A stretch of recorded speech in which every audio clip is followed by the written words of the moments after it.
Hello, Luis.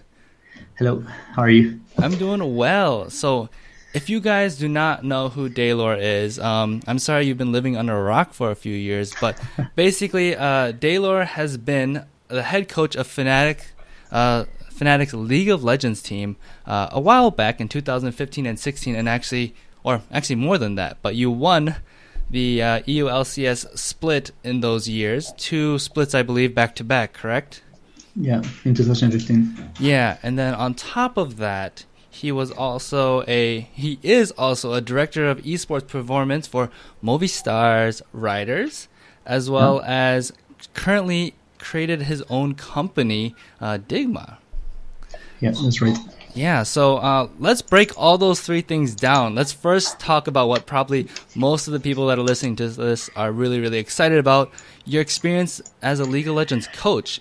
Because I believe before coaching, you were also into poker, correct? Yes, How yeah. did that So, transition go?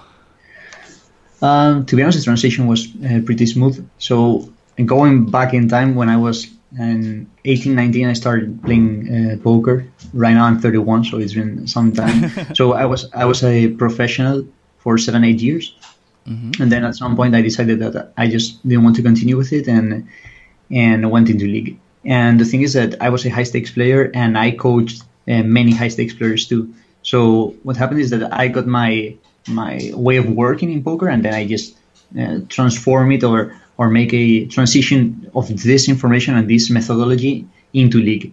And to be honest, it worked pretty good because the kind of the psychological profiles of poker professionals are kind of similar to league. And even though the games are different, there's a very important similar component that is you have to make decisions with incomplete information. So in League of Legends is the fog of war, and in poker is just, let's say in Hold'em you have two cards in your hand that you see, but then you don't see the rest. So you have to be all the time making estimations, estimating ranges in poker, and then Hmm. estimating what's going on with the map movement and so on in League. So the transition was very good, and in 1 year more or less, actually a bit more than a year, I went from being a professional poker player to being part of Fnatic. Okay, cool. So I'm curious, how did you even make that jump? Because I feel like for a lot of people that are in something completely different or might not have the exact, I put in quotes, exact experience when it comes to like League of Legends coaching, how did you actually make that jump? Because I think especially as spectators, you just came out of nowhere. I don't know if that's actually true or if you had connections. How did that all happen? I kind of came from nowhere. That's Okay. actually true. Yeah. So what I did is at some point I was like, okay, I'm too bored of playing poker. Let's go Mm, into something that's more fun. And it sounds random, but I was like, okay, I really enjoy playing League, so let's go professional in League.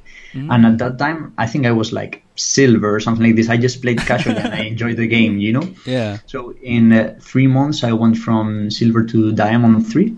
Mm-hmm. And from that point, and to make it clear, this was like my job. I was like playing League 12 hours a day, studying the game, watching VODs constantly, analyzing my own games, learning from the top challenger Korean players. Mm-hmm. And so it was not just like I go to my chair and I grind the game and I enjoy it. It was like me trying to become good.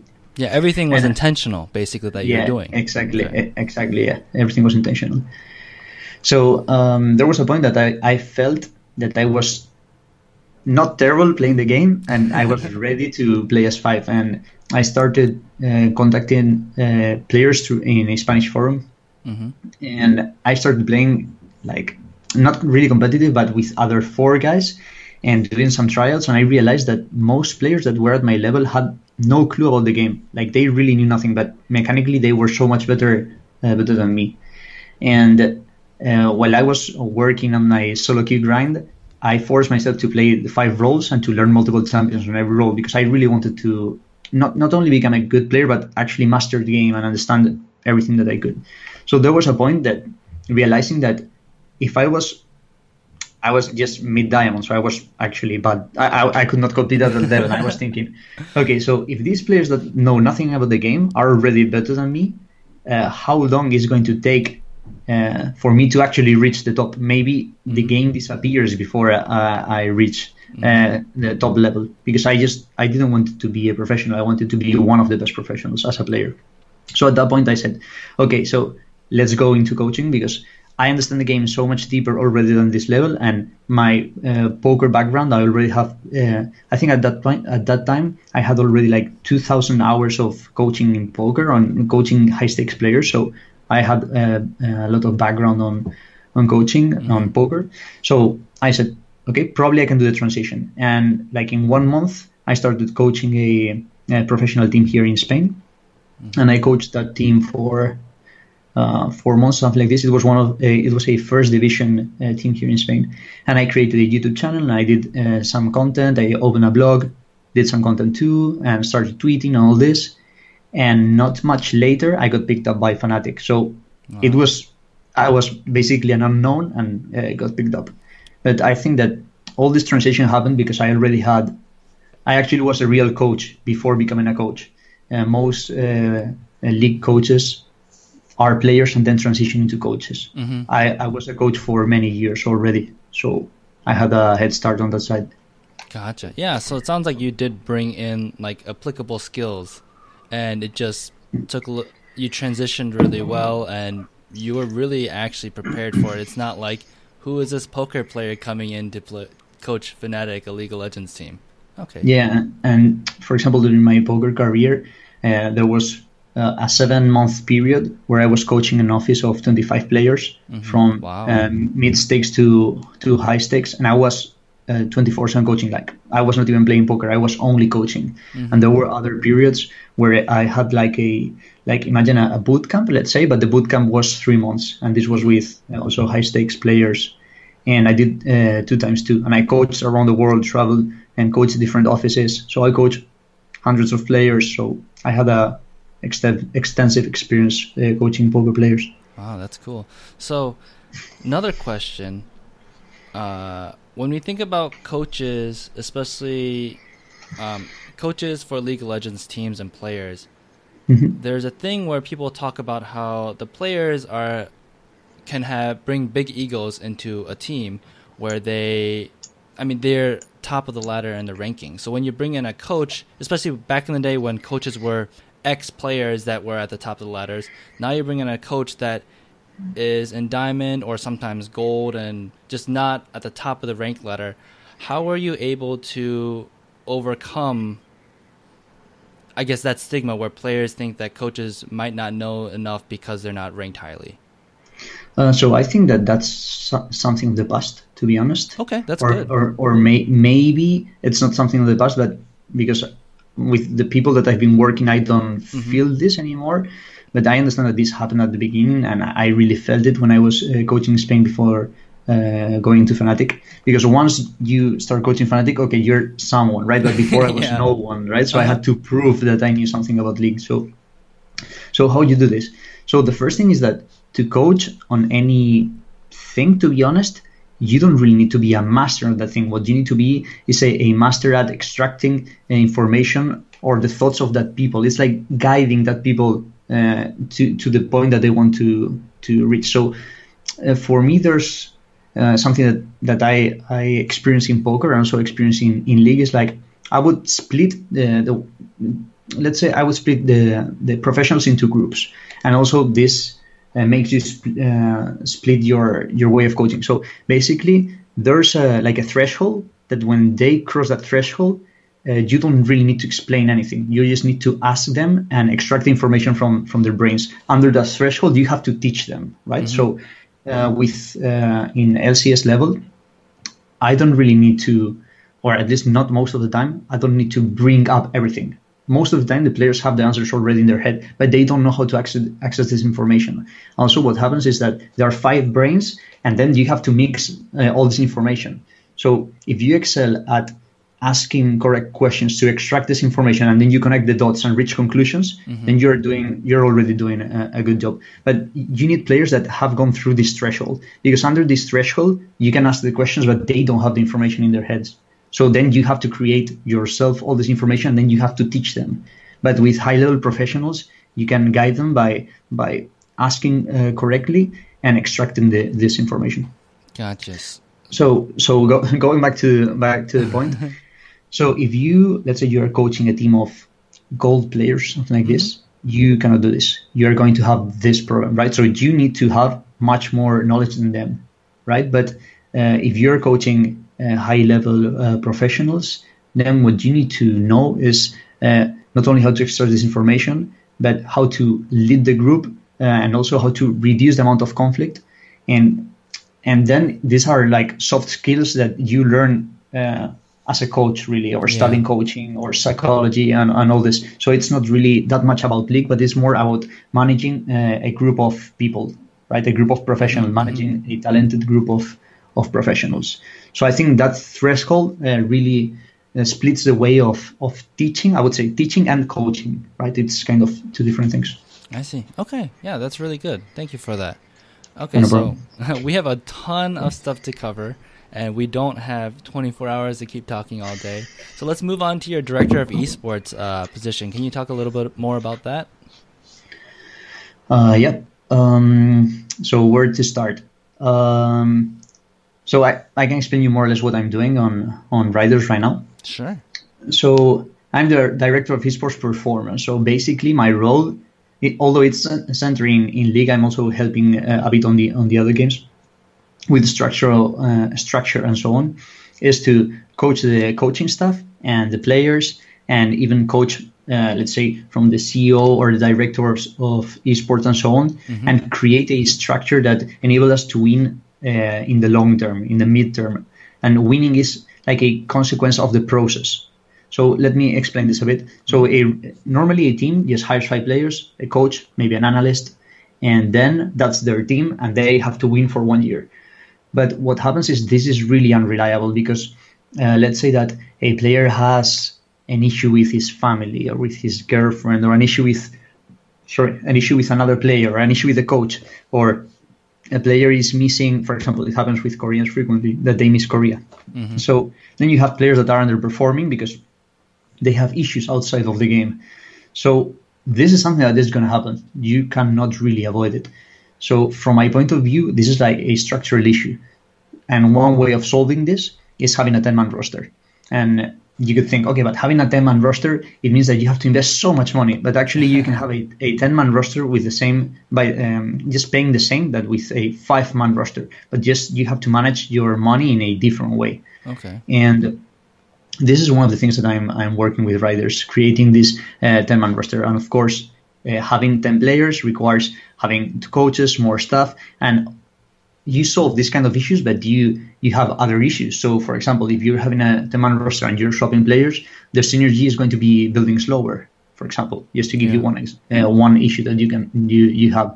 So right now I'm creating with Riders this structure, and the last split we were able to have an 8-man roster because the Spanish league only allowed up to 3 subs, and we were playing with other 2 players online. And this split coming, we're going to have a 10-man roster in-house, and we are hiring higher level players, and we are having a more qualified staff and so on. So it's kind of I'd see this like an evolution. It's more like a marathon instead of like a sprint that normally LCS organizations see every split as a sprint. Yeah. So yeah, that's more or less what I'm doing there. Okay, that's exciting. And then so this is a esports organization, and they have teams in multiple games, correct? Or esports games? So yeah, they have CSGO. What's this? I don't remember the name of the game, but it's a mobile game that is going pretty strong lately. Clash Royale? I don't know. Yeah, something like this. The card game, kind of card game thing. Okay. Yeah, exactly. Yeah, until recently they had Overwatch, and they have other multiple games. Okay, so how is that? How are they getting into the League of Legends scene? Because I know NA is franchising, EU is probably figuring that out as well at this moment. What's the plan for them for the EU? Do you mean for Riders in particular? I'm sorry? Do you mean for this organization, for Riders in particular? Yes. So right now Europe is in a weird point where I feel that Riot doesn't really know what's going to happen exactly. I mean, they if I remember properly, they announced that EU is going to be franchising in 1 year, but then this year there's no franchising, but there's no relegations either.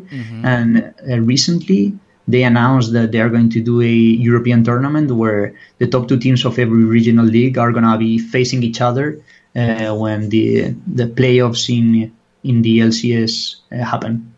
Okay. So right now for us this year is okay. Let's finish this project that we started a few months ago, this 10-man roster, making sure that we have all the structure in position and that we have all the stuff in position. And of course, let's position ourselves to win the splits and win this European league. That's basically what we are aiming for, having the structure settled and having the best possible results as a consequence of this structure working properly. I see. Are you... And just moving into the next year, depending on what Riot does, we will see. Yeah. Unfortunately, it's a little abstract in what's going on. So, are you involved in coaching that team as well, or just directing Esports Performance? Sometimes I do it, but it's more like I coach the team as an example for my coaches to see. Not really like I'm not there every day or something like this. Gotcha. It's more like, okay, so today the team is going to be working on X, Y, Z, and I'm there watching what's going on, and then I jump in to give an example of how to do something. Or, it's basically this. So maybe I'm a few hours helping them, but it's not like I'm the coach coaching them. It's more like I'm trying to teach the players and the coaches how to do their job properly. Cool. That's really exciting. Cool. So now let's talk about Dygma. So this is a company that's making keyboards. If my research was correct, the reason why you went from coaching to this was basically you felt like you'd have a larger impact for the whole esports community, correct? Yeah, but it's not so straight. It was more like a sequence of things and kind of a conclusion, right? I was coaching and then I felt that I didn't want to coach anymore because I felt that I was really close to my cap in coaching, and I knew that I wanted to do something that had a bigger impact. And I started considering options, and after around a month of considering different options that I could do, I reached the conclusion that I wanted to do this because it's aligned with my goal of professionalizing esports and having a bigger impact. Okay. So let's talk about that process. How did you get from there to where you are with Dygma? Okay, it's been an interesting process. So, I had this crazy idea of creating this keyboard. So, when I was considering options, I realized that the keyboard hasn't really changed in around 30 years. The main difference is that now it's black instead of gray, and that it has LEDs, RGB effects and all this. So I started looking into ergonomics, how the body works, and all this is based on that I had a few players that had wrist issues and like back issues, neck issues, and so on. And this had a real impact in the time that I was in Fnatic, and I also know that other players had it in other teams. So I thought that this would be something that could help professionals. And it's not like a keyboard is going to solve every health issue that every professional has. It's not like this at all. It's a combination of factors. So they need to, or we need to learn as computer users how to properly sit, that we have to stretch, and that we don't have to sit for 10 hours in a row and all these things. And also we need to have proper design tools.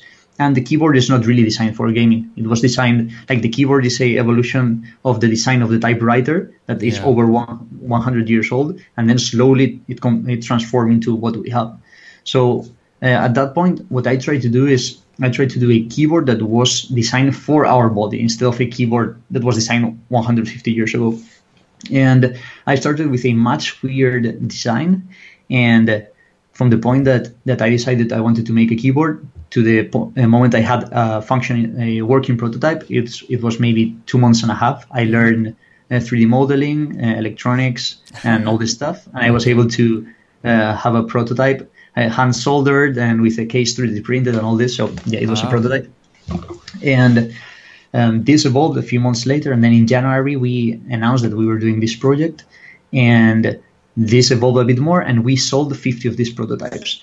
And we were testing these prototypes for 2 months. Sorry. And we reached the conclusion that the learning curve was too steep, because this keyboard it was a columnar keyboard, so you know that keyboards are staggered, you know, like little stairs. And when you rearrange physically the keys, you need much more time to adapt. But the thing is, the feedback on the ergonomic side was really awesome. So what we decided is, okay, how can we create a keyboard that has all these good ergonomic benefits, all these good things, but that it's really easy to use? And that's how we reached to the keyboard that right now we are selling on Kickstarter, that it's called Raise. That basically it's a split keyboard with a normal layout that you can just snap together, and you can just use it like any other keyboard, but has benefits like it has 8 thumb buttons, and it has integrated palm rest that raise your wrist, so you reduce the strain on the area. You can split it, so you reduce strain on shoulders too. So yeah, it has many good benefits. Oh, that's really exciting. What has surprised you the most about the development of the keyboard and prototyping and everything? Oh, what has surprised me the most? Probably, I would say multiple things, but when we launched probably 3 points, okay? So when we launched the project on January, I was really surprised of how many people got interested, because we were giving away 5 prototypes, and we got like 3,000 people interested in the project. That was amazing. And then when we were able to sold 50 prototypes, like a prototype, it's not something that you can really buy. It's a product halfway done, right? And we were able to sell 50 around the globe and test for 2 months. That was also an amazing experience. Then as a company, when we decided to pivot to go from this product to the product that we're doing right now, that was like a really intense experience. Another thing that really surprised me is then at that point in the company we were 3 guys, and it was an electronic engineer, product designer, and me, and we traveled to China for 2 weeks to visit factories and partner with manufacturers and so on. That was also a really surprising and awesome learning experience. And then the Kickstarter that we've launched right now. So we launched it yesterday at 7 p.m. and in 5 hours we already raised $50,000. Wow. That's 50% of the goal. And I don't know right now how we're doing, because I haven't checked because we were talking. But before starting, we were like in 65% or something like this. So it's just amazing, the reaction of the community and how it's going, and the feedback in general. So there's been many moments that has been really surprising and shocking, and it's been a growing experience, and it's been, in some moments also, it has been really tough, but it's going good, and I'm still alive, so I cannot complain. Yeah, I bet it was a very busy and stressful time to get this all figured out. I mean, you guys we've been talking a little bit about this, and you guys had a really aggressive, fast timeline. Yeah. So I think that implementation is critical in anything that you want to do in life. So I always have a really aggressive timeline in anything I do. So, for example, I consider that it is really important to have clear goals. And even if you don't know how you're going to reach that goal, that you have, okay, this is my goal, and I'm going to do everything that I can to reach this goal. So, for example, in poker, when I started playing, I said, when I'm 25, I want to have earned $1 million, for example. This is a goal, right? And then I start moving forward to that goal, okay? In League of Legends, I was like, okay, I want to be one of the best professionals in the world. And when I said, okay, this is going to take too long, okay, I want to be an LCS coach in this time frame, right? And for example, with this product, okay, so I want to have a closed beta launch in this time frame. I want to create this prototype in this time. I want to have a Kickstarter in this time, And then you start pushing, And what happens is that when you start moving, okay, you start facing challenges. But normally you can move much faster than people think that you can. And you can accomplish so much more than normally people think. So in my case, I don't see myself like I have a limit or something like this, or something cannot be done or cannot be learned. It's just a challenge, and I can do it, right? So, for example, at the beginning, I had no clue about electronics, about hardware, about 3D modeling, about firmware, about nothing. I knew nothing about this project, but I just started moving. I started learning, started doing, and by doing, moving forward towards the goal that you want to accomplish, you start learning new things, meeting new people, and pieces start like the puzzle starts being done until you reach it. And even if you don't reach that point, you will be halfway your goal, and halfway your goal is already much better position than when you were a few months behind. So, for example, in my mind, when I started this project over a year ago, I had like a deadline of when I wanted to launch my Kickstarter. That was a few months ago, and that couldn't happen because of things that happened. But because I wanted to do this Kickstarter, it happened a few months later, right? Yeah, that's awesome. Well, I'm glad you made the progress that you have, and it looks like things are going really, really well. I want to talk a little bit about the product now. You've mentioned that you've made a lot of decisions in design to improve the ergonomics, to make sure that especially esports players are not straining themselves because they're spending a lot of time at the computer and playing games. So what about the casual player, someone that has a family, has kids, have other responsibilities, can't play 8 hours a day, and are playing like maybe a game or two at night? Is this really necessary for them to invest into a very specialized ergonomic keyboard?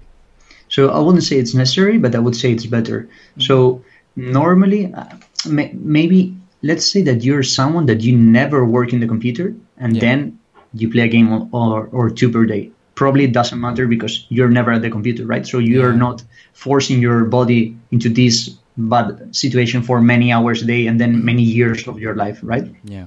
But if you're like a regular guy that works 8 hours in front of the computer, or 5 hours in front of the computer, or 4 hours in front of the computer, and then you go home and play a few games, I think, this could be beneficial.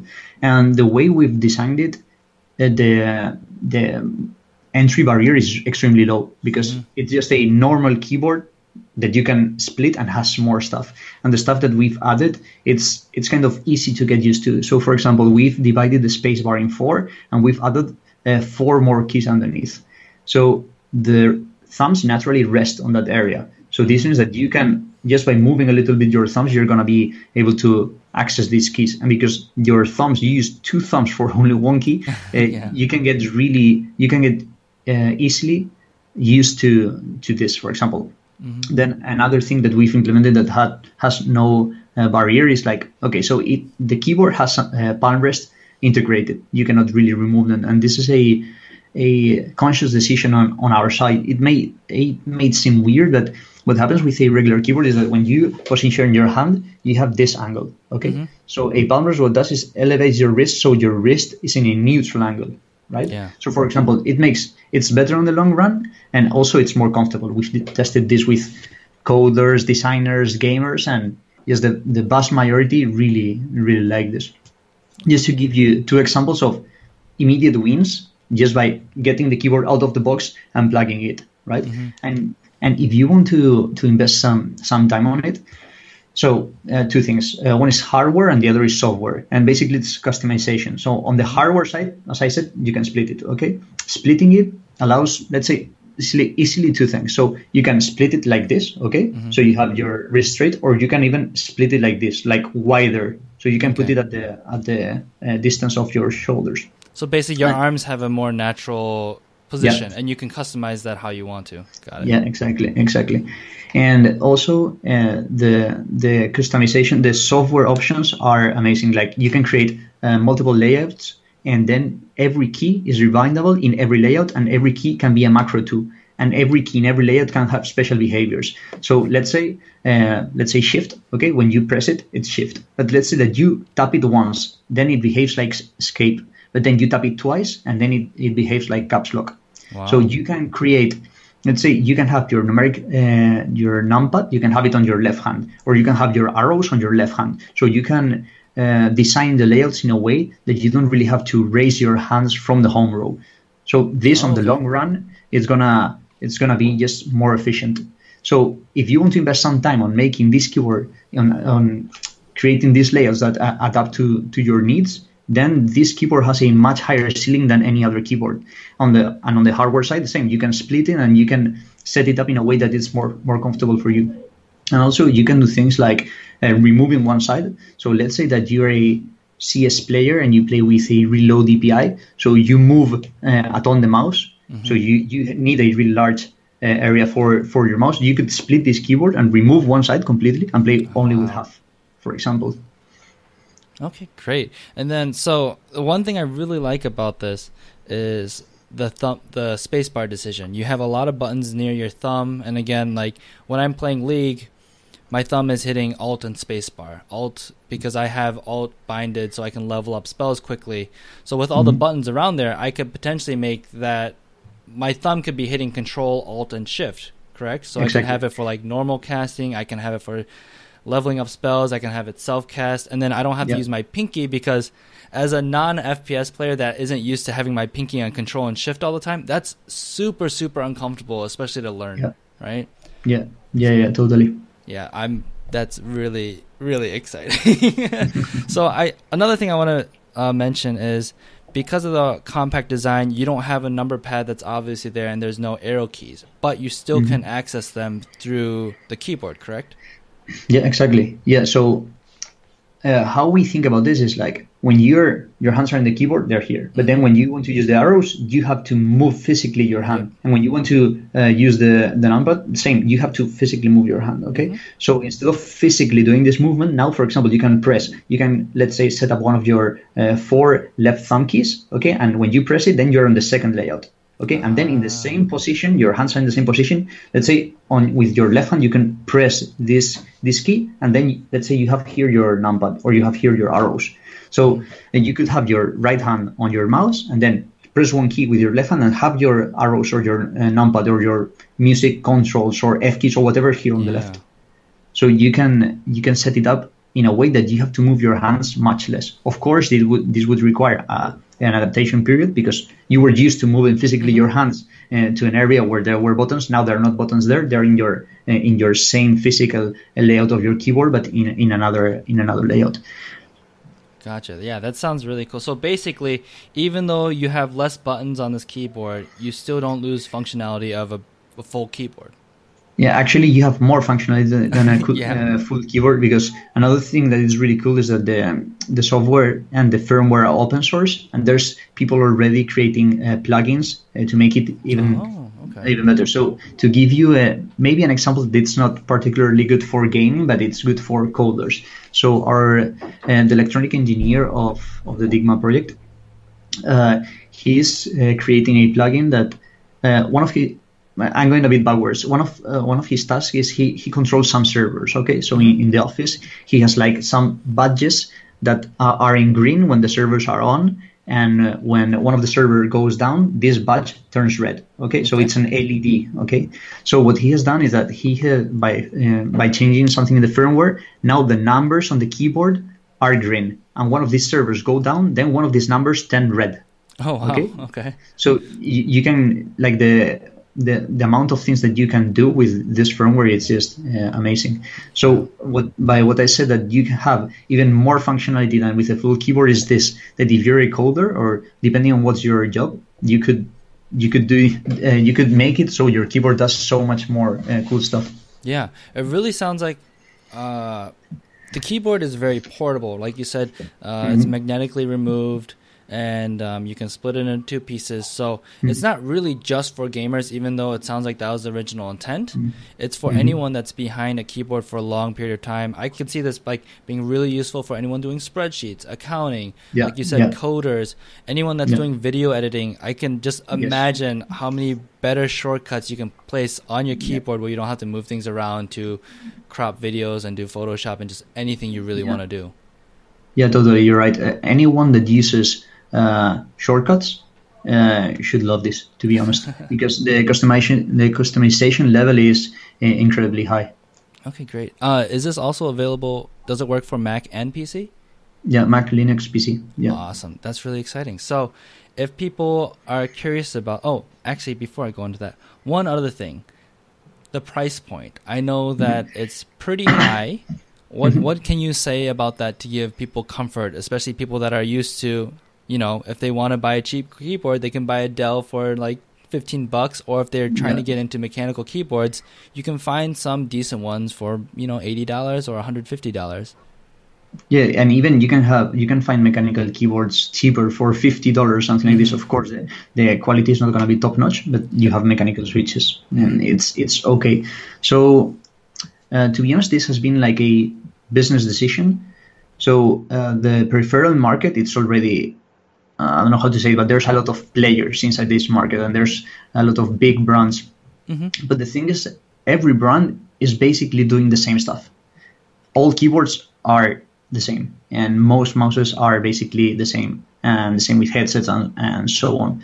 So if you're coming into a new market, and you have to have some kind of competitive advantage. So or you have the price advantage, or you have the quality advantage, or features advantage, something. From my point of view, I personally, not even in Dygma, but me as a person, when I do something, I want to be the best, right? Yeah. And I want to deliver real value to the people that we are working with, or I'm working for.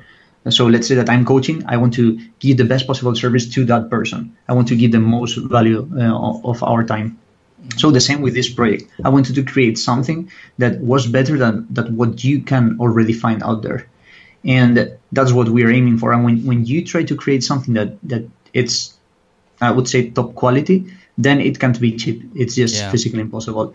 And when you're a startup and you're a small company, compared to a big company, manufacturing anything is going to be more expensive because you don't have so much volume. So I'm not going to be selling 1 million keyboards like maybe one of the top companies does in a year. I'm going to sell a few thousand. So then when you're going to negotiate with factories, it's so much more expensive to manufacture anything.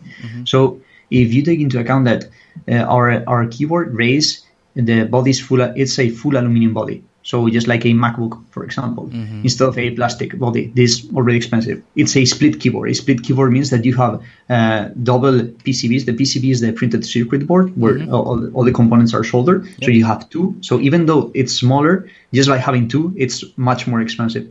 And the same, you have two aluminum pieces. Also, the cable is a special Y-shaped cable. That's much more expensive too. So if you only take into account the manufacturing processes, the materials, and so on, it's already so much more expensive than a keyboard. But on top of this, if you add all the features, all the ergonomics, all the customization options, and all this keyboard is already better than any other keyboard out in the market. So this is what makes this keyboard expensive. Of course, this is like a special tool, right? It's not just a keyboard. It's not a $15 keyboard. It's not just something that you buy, plug, and use with a keyboard. It's designed for people that spend their time in the keyboard and want to get more out of the keyboard. Yeah, cool. Yeah, I think that totally makes sense. As someone with an engineering background, I totally understand that everyone wants everything cheap and faster, but you definitely do sacrifice on quality when you do that. So it's good to see that you found your niche in the market and your identity, and you're also trying to make the best product you can. So that's really exciting. To be honest, this is like a gamble in a sense, because we are a new company trying to create a, let's say, premium product. Not even high level, actually premium. So over the market, even more expensive than Razer, Corsair, and these other brands. So this is really risky.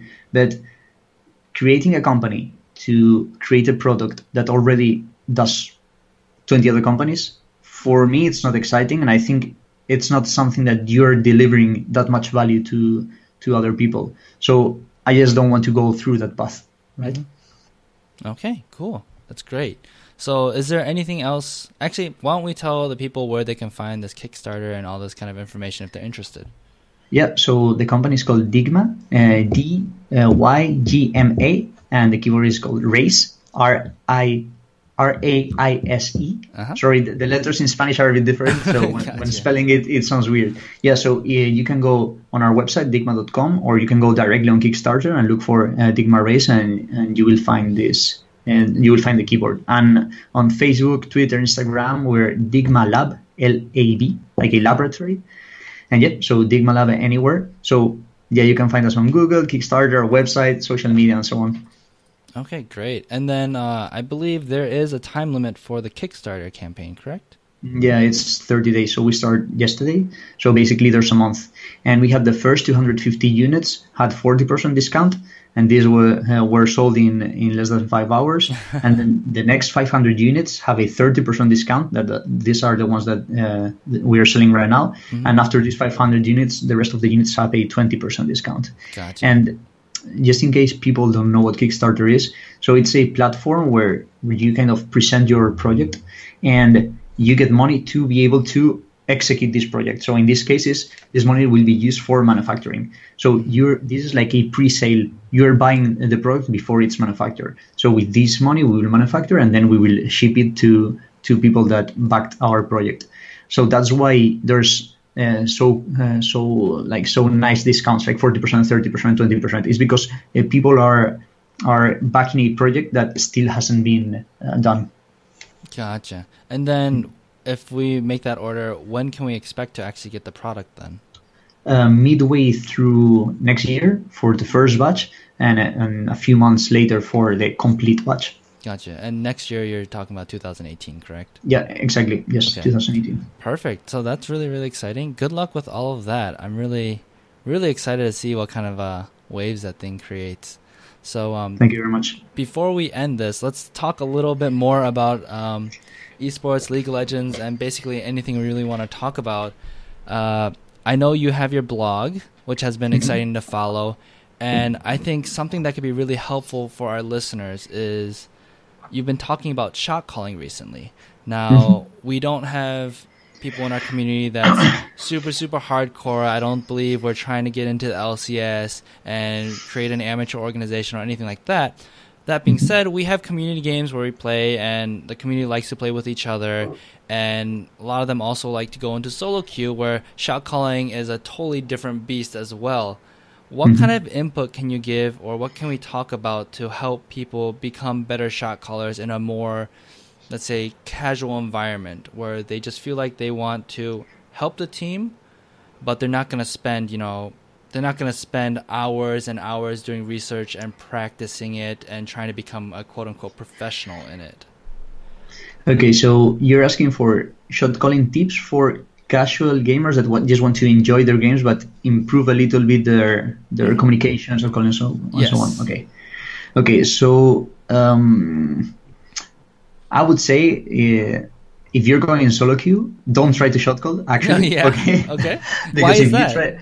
Because people, normally when you type to people or you're winning, so if you're carrying the game, then you can ping people, say go here, go there, gank here, and then they will follow. But if you are dying or you're not having a particularly good game, they will think, okay, why I'm going to listen to this guy that it's terrible. Right? So you should not be trying to shot call in soloQ. And normally the most efficient way of winning in in soloQ around communication is muting most of the people, you know, and communicating only with pings. That would be my suggestion. And maybe if you want to write something, always stay super positive and write good job, well done, or stuff like this, right? But don't expect to shot call in soloQ because it's 5 people with 5 different plans, and there's no guarantee that no one is going to follow no one, right? So just with pings, you can get the bare minimum coordination. Okay, if you want to have some fun with friends and kind of coordinate your communication, so I would say that you need to know what kind of people your friends are, because there's people that it's open-minded and are willing to follow, but there's also people that aren't willing to follow. So in general, the easiest thing is to make questions and make suggestions. But also it's important that these five people accept someone as the final call.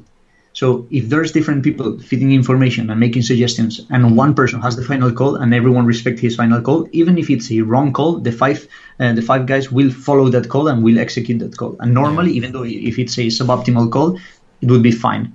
The main issue happens when there's a call and there's another call, and then 2 guys go here and another go here, and then another one is farming on the lane, and then to die and start flaming the guy that is farming on the lane. You know what I mean? That's the big issue. So these 2 things. So accept someone as the final call, not even the shot caller, just the final call that this guy says, yes, let's do this. And then the rest of the people feed information about what they are doing, about the enemies, and suggest. Hey, we should do this. Oh, I think we should do that. Oh, this guy is alone in the lane. I think we can kill him or whatever. Okay. But when people are arguing, someone has to have the final call, and this way the team would be much more coordinated. Yeah, I think a really good point that you made with that is not that the rest of it wasn't good points, but following a call that might be suboptimally altogether. It's something we talk about a lot on the podcast because there are plenty of times to outplay and misplay by both teams. But if you have a cohesive unit doing something together, it just increases the chances of that working out in your benefit, right? That's what you're saying. So, I really totally feel that. It's something that's we see that a lot in our community games because, it's just people casually playing. Some people don't hear what's going on or don't register it. And we have a lot of personalities that are conflicting as well in some of the games. So something that definitely happens, just following the call is really, really important. Even if it turns out bad, at least you all did it together and it's not, you can hash it out later. Yeah, and something. Sorry to interrupt. Something really important on this side is that shot calling should be thought as a skill. So it's something that you need to practice. But the only way of practicing shot calling is that if people follow you. Because if you make a call, but then some people don't follow you, then you are not practicing that call because you don't really reach the end point of that call. You don't know if it was correct. You can theory craft if it was correct, but you actually don't see what's going on. So if you're trying to shot call and people don't follow, then you are not practicing your skill and you need to invest time on it. And once you start doing this, then you can do things like optimizing your communication, like changing your wording or creating a hierarchy of communication. Like you can do much more things. But everyone needs to understand, like if you accept someone in your team that to have the last call, you need to let him have the last call. Because if you don't let him have the last call, then this guy is not going to practice, so he will not improve. And that's really important. And I think if you always think that person's an idiot and making the bad call, they never get that feedback that it's a bad call because you all don't follow it as well. Yeah, that's it. It's super important. Cool. Is there anything... So let him fail. Yeah. That's it. Is there anything that you see that might be more common that people are doing absolutely wrong, that they need to kind of check themselves when it comes to shot calling? I would say there's two main things. And actually, I will write an article about this in the future. So one is wording. So what words you use to say something. So if you say, let's say that you're playing Alistar and you can roam mid, okay? So if you say, I can roam mid doesn't mean that you are roaming mid. So if you're roaming mid, you say, I'm roaming mid or I'm going mid or in 10 seconds I'm mid. So the words you choose to say what modify a lot what the other side receives. So your message has to use the fewer words the better and has to be extremely specific. So I'm mid lane in 15 seconds. It's specific. I can go mid. It's not specific. It says that maybe you do it or maybe don't. You don't know. But if you tell your mid laner that you're going mid in 15 seconds, then he's aware of this and he can use this information. Yeah, absolutely. I see that a lot when we're just like, hey, we should take bottom turret or we should do dragon. Yeah. That is a very, yes, we should. Yeah. So what does that mean? Okay, what we do now, and then to go to the tower, to go to dragon, one goes somewhere else, then the tower get killed, then you don't take dragon. Yeah, of course, exactly. Yeah. That's it. Yeah, and the second thing is that the shot caller needs to understand what the other side is understanding. So, for example, if let's say you're on the bot lane and you just kill the bot lane and you're taking the tower, and you want your mid laner to hide on fog of war, so the enemy jungler doesn't come to the tower to defend the tower, right? So if you tell your mid laner, hey, hover on the bottom side so we can blah blah blah, and then you start building a sentence, okay? Maybe the message is clear, even if you use a few words, but you need to think what the mid laner is doing. But let's say that your mid laner is trying to kill enemy mid laner and he's having a conversation with your jungler. Then you need to understand what they are doing. So at that situation, maybe you have to be extremely direct and kind of forceful, right? You should say, come here now, and then you ping. Go here now, ping, and you ping, right? Yeah. You should not try to explain him what to do and what you're doing and so on. So you need to put yourself in the position of the other guy, so the other guy can execute what you need, right? And many times the shot callers say a message that it's kind of clear, but they don't have in mind that the other player is doing something, and this is important. As a shot caller, you need to have a overview of what everyone is doing, and need to be empathic in this way. You need to understand what they are thinking and how they are feeling about the situation, and then you can become a better shot caller. This is complicated, of course. This is like a thing that I would expect like elite level shot callers be able to do, and not casual shot callers to do. But once you fix your wording, then you can fix this of kind of knowing what your teammates are doing and how you have to communicate depending on what they are doing. And of course, manage, like, level your expectations depending on what they are doing at that moment and what you want to do.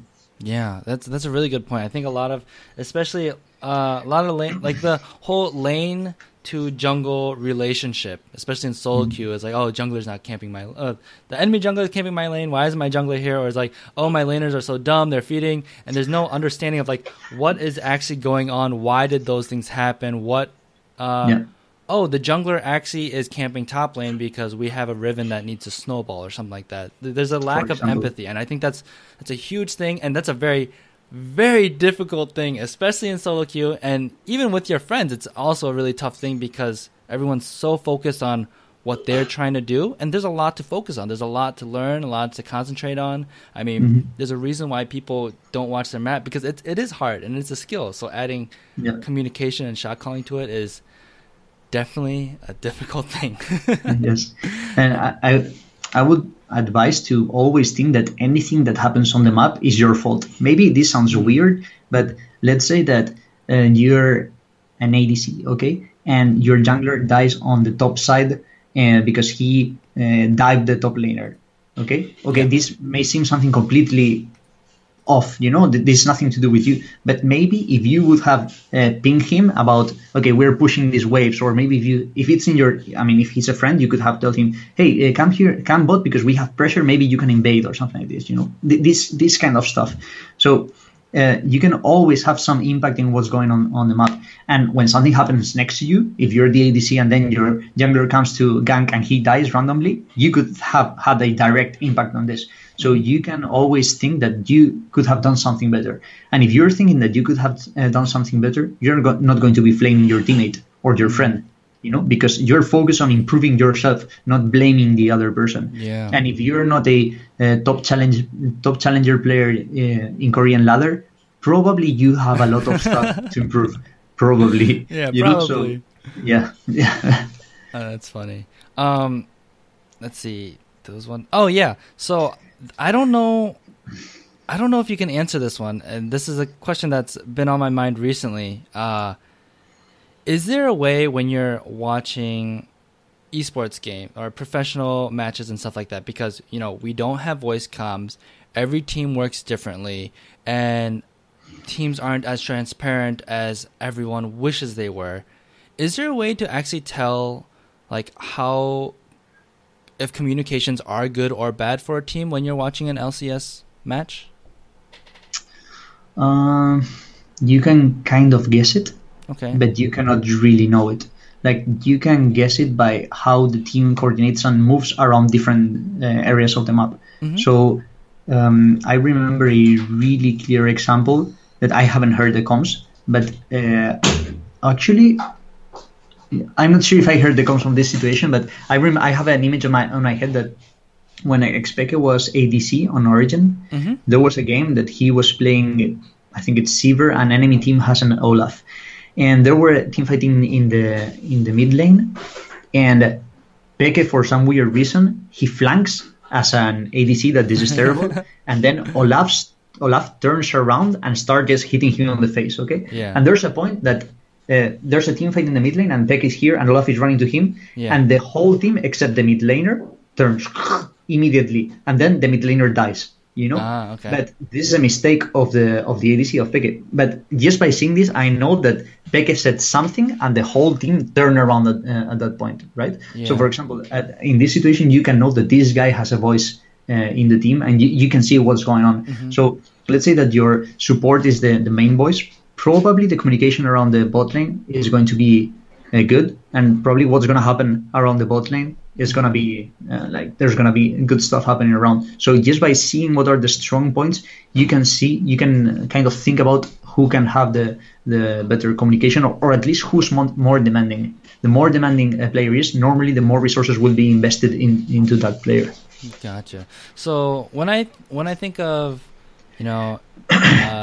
writers or interviewers or people that just have a voice in the community that like to, make their best conclusions about games and an analysis and stuff like that, when it comes to being like, oh, Aframu is a shot caller, he's a great shot caller and all this kind of stuff, it sounds like a lot of that information has to be coming from behind the scenes conversations with teams and players and people that are speculating about it. I don't know how much that can be trusted when they say these things where like, oh, they obviously have communication issues. It sounds like you really need to know what's going on with the players and having conversations with players, or at least people that might be at least maybe a little game of telephone where you're talking to someone that has talked to the team to really confidently say this team has communication issues. Okay, so in my experience, what people think that's happening on the LCS and what's happening in the LCS, it's two completely different things. Okay. And the speculation is just speculation. Yeah. And there's really little information of what's going on inside the team. Mm-hmm. So saying that Aframu is a good shot caller, or yeah, it could be, but how much do you know about this? It's a good shot caller, like in what area of shot calling? Do you mean macro shot calling, or what do you mean? There are so many areas on this. And is he a reliable shot caller? Is he not a good shot caller when he's having a bad game? Like, I mean, what do you mean with he's a good shot caller? Is he a good shot caller when no one else talks and he has to micromanage? Or is he a good shot caller when he has a really strong jungler that knows how to path properly and communicate properly and set up ganks and early skirmishes so he can focus on other things? You know what I mean? Yeah, absolutely. Like something like communication that you don't see is not like farming and trading in lane as an ADC. You see how good a guy is farming and trading, right? Mm-hmm. And okay, of course it depends on the support too, but you see it in the game. But something about like communication, you don't really know.